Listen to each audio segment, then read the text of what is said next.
can you tell us a little bit about the Beauty Academy International and what it does? Okay, Beauty Academy really is my baby. I worked as a beauty therapist for almost 20 years, and I so loved the industry, but I felt I needed that change. So I decided to open up a training center, which I had on my third year of opening the school is when I had my accident, which I had a 50-start accident in an adventure race and became a quadriplegic. So obviously I couldn't then do any training, which made it a little bit tricky, but we made a plan and we carried on and kept the school going. In fact, we expanded the school to a bigger 2-year qualification. And in that time, we also expanded with regards to distribution, where we supply hairdressers in the beauty industry with all their equipment, products, and all their consumables. And it's since also grown to Port Elizabeth. And we're now also supplying on a national level some makeup and wax and a spray tanning system. So we've grown more than we anticipated. And fortunately, I had a very supportive husband who was just took a step aside from his job to assist me. Well, he's now there full-time and working really, really hard. So yeah, it's changed our lives drastically. And I'm very grateful that I'd actually opened the training academy, because if I'd been working at the time of my accident as a therapist, I would have been without a job. But yes, it did come with challenges, Raven. Wow. I'm not a good delegator, so I had to learn a bit of delegation. I was more of a hands-on person. So yes, it did change, but I love it. Wow, wow, wow. Thank you very much for the insights there. So I see that you not only supply training for the industry, but also products. Well done. And I wish you well, because it's not all businesses, yes, and it's not all businesses that can say that they are doing well in this current economic climate. So all the best to you and your husband and the rest of your business. Yeah. Thank you very much. Joy, I appreciated your article that you've written there about touch. So can you tell me and all the rest of the participants here and the ones that's joining us on Facebook also, why is touch important? I think touch is really such an integral part of us as human beings. And it's all about how it makes us feel. And I think we all like to feel good. But the 3 most common words I'd say that really describe touch is comfort. If someone is in distress or in pain, the most natural thing to do is to comfort them, put your arm on their shoulder if at the very least, and it does give them that feeling of comfort. Warmth, we snuggle up and huddle up next to somebody else to get warmth. And then we also have a feeling of love, whether it be from a spouse or for a friend or from a complete stranger. It is a part that we all need to feel at some point in our lives. But what is quite interesting is that all those 3 phenomena you can get from a complete stranger. It doesn't have to be somebody that is personally involved with you. And that's, I think, where the beauty industry has stepped in, because when there are stressful times, as we're having now with COVID, people need to feel loved. They need to feel part of someone else, and they need to be touched, which is why our industry took strain in one aspect, because therapists were dying to work because they love to touch. Yes. And at the same time, people were just dying to be touched. So I think our industry plays a big role in when times are tough. And it gives so much pleasure to a therapist to have the treatment as much as the person having the treatment.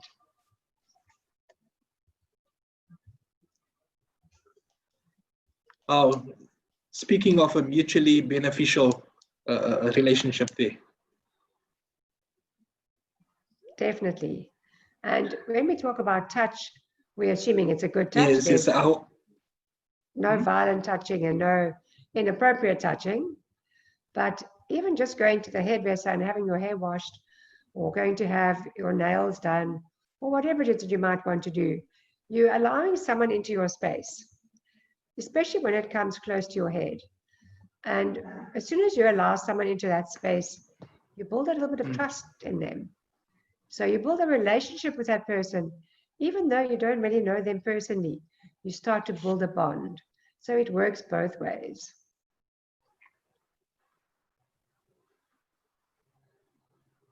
Oh, wow. And that must be good for the industry, because if you trust someone, then you're going to go back there. That's exactly it. It is about building that relationship. Yes. But yeah, it's been a little bit difficult in COVID times, because obviously salons have been closed, and people are a little bit nervous to go to salons, and obviously they're staying away from touch. It's very difficult to do a massage with an elbow greeting. So I think the next question on our minds is, what measures is the industry putting in place to keep clients safe during level 1? Because as you mentioned as well, it's very difficult to do a massage with the shoulder, with the elbow greeting. So what exactly are they doing to make sure everybody's safe? Fortunately, our industry has always had a strong emphasis on hygiene and sterilization of implements between clients. So it hasn't been a big change for the industry, but they obviously have had to step it up a little bit. It's also not uncommon really for therapists to have worn masks and gloves in specific treatments, but now obviously they're having to use it all the time.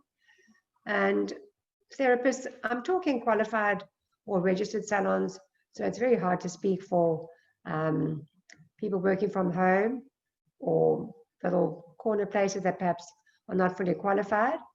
I cannot vouch for them, but I think generally the qualified people are fully aware of the hygiene protocols. There's been a lot of interaction via WhatsApp and groups for the beauty industry behind the scenes of the protocols that they want to put in place in order to get us to open up in level 2. So it was quite a task, but yeah, they definitely are changing linen all the time, everything between each client. They are sanitizing the area, and generally they are allowing a little bit more time in between treatments to sanitize the whole area, any change room areas, any bathroom areas. So I think they have taken it up a notch to what you can get anywhere in a lot of industries.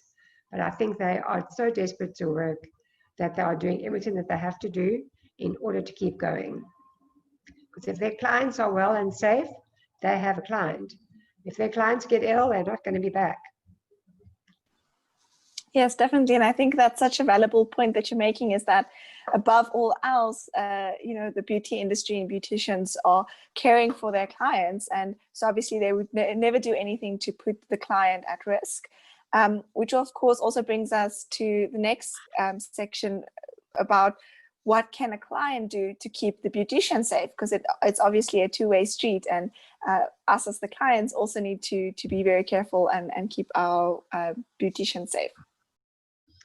No, you're very right there, and it's actually a very good question. And people do forget about that. But I think probably the main thing a client could do is to actually be honest with their therapist. And don't come for an appointment if you've been in contact with someone who's had COVID, even if you're not sure about how close it was. If you've been at large gatherings, if you can just postpone your appointment for a bit, it would be better. And also when you're going to your appointment, to perhaps just not go via the shops or go via visiting other people, come straight from home. Obviously, it's not always possible, but if you can, just to avoid any other contact that you might have had with articles or people along the way. And also to adhere and respect the protocols that the therapists and hairdressers have put into place.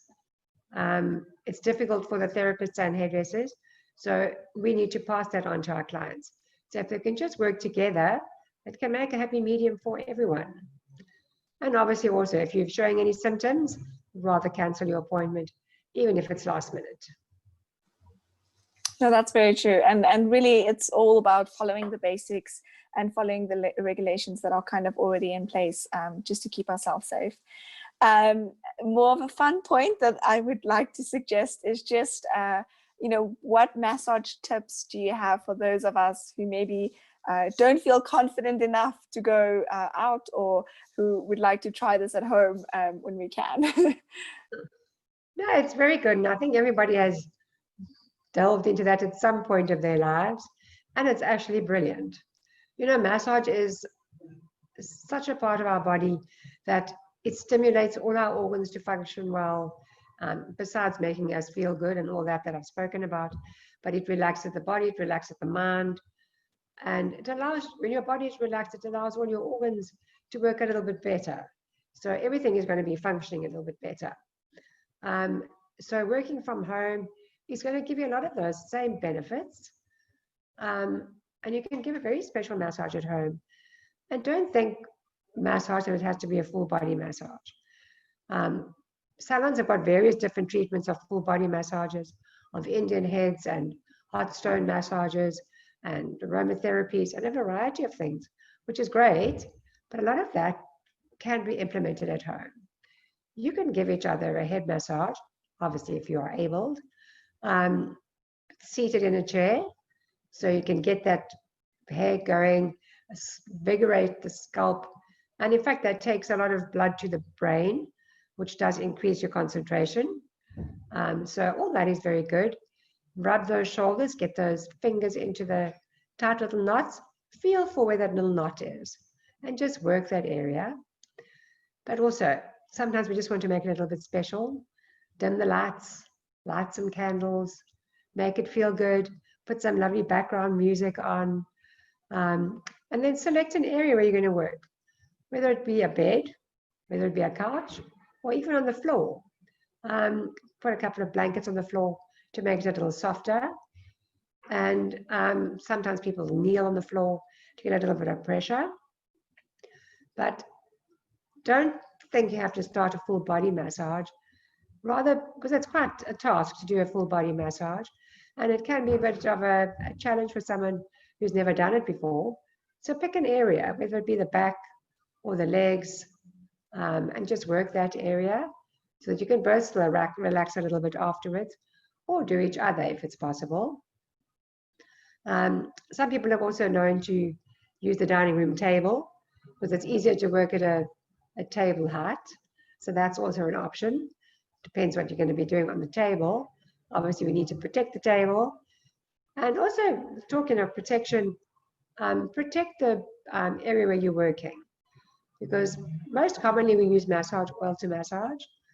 And it can stain if it's not treated or removed straight away. But you can also use massage cream or just any cream you have at home. You can use talc powder to give it a little bit of slip on the skin. So everybody's got something at home that they can use. But yes, make sure everybody is comfortable. You don't want two backaches at the end of a massage. No, definitely not. So we do have a comment from Susie who says, thank you very much. I find hand massages very comforting. And she says, thank you very much for all of the tips. So is there maybe a specific kind of massage that tends to be more soothing?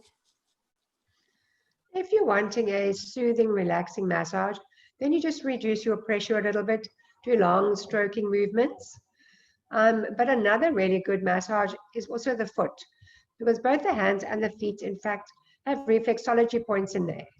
So I'm not sure if anyone's familiar with reflexology points, but by stimulating those points, whether it be the ears, which is also another one, the hands and the feet, it actually encourages the whole body to work and to function.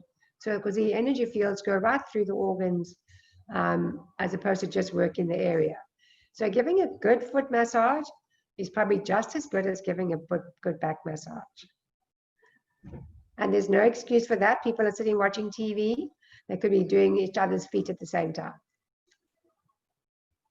Yeah, I think that's also a very good point is, you know, sometimes we feel like we don't have the time and the effort for that, but we can always make time.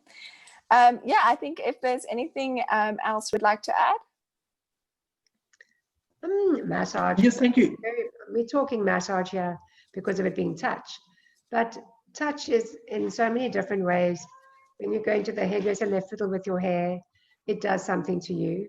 When you're just having your nails painted, whether it's painted by your child just playing around, or if it's painted professionally, it does something for you. And it is just that feeling of connection, of affection. But also I would like to add that if one can, support the beauty industry and the hair industry, because they have taken a big knock. So if one can, I would like you to, because I'd like the industry to be supported. They are dying to work. But yes, I think touch is something we all need in our lives. And there are very many different treatments one can have. And there are even massages that involve not removing clothing. You have shiatsu massage, having a reflexology treatment, and just having an Indian head massage, which is just the head, neck, and shoulders, which can also be done with the clothing on. It's sort of a little bit less invasive for the person, especially disabled people. It's not always easy just to go and jump on a massage bed and have a massage. And you've got catheters or bowel problems or various different things that people do have, which we've learned about today. Once you build a bond with that therapist, whether it just be from a hand massage, you can slowly build that trust to enable you to go in and have a massage and discuss your problems with the therapist, that they can help you. Because therapists and hairdressers are generally kind people who want to make you feel better about yourselves. So they're not actually worried about the big, the fat, the thin, whatever. They actually treat the body and the person. So they love doing it. So give them the pleasure of doing it for you. So we have a comment from Ari who asks, how do you tell credible massage agencies from those who are not credible? Oh, that is a very tricky one. I think probably the best bet is to go by word of mouth, because you will know the person that's telling you. But yes, it's very difficult from an outside, because it's not always about having the big fancy building that makes that salon more credible. You need to find out more about the therapist, and don't be scared to ask them about their qualifications, where they studied, how long they've been working for, and all those aspects of it. I think that's probably your best option, is to seek the accreditation of where they worked, qualified at. Definitely. And I think if I can also just add a comment, which maybe you can respond to, Joy, is just to remind people that picking a hair salon or a hairstylist, a beautician, a masseuse, it's especially if you're going to be a return client, so it's not just a once-off, but you want to go on a regular basis. It's a bit like picking a therapist, or picking a doctor, or even picking friends. Like, you need to be very comfortable with them, and kind of know that they understand what your needs are, and that they can actually meet those needs. Yes, 100%, Mariska, because you do build a bond. And that's why I know when I stopped doing therapy after almost 20 years, I was very sad of leaving all those people behind who had actually built a relationship, and they became my friends. Even though they weren't friends out of work, I knew things about them I think their husbands didn't know about.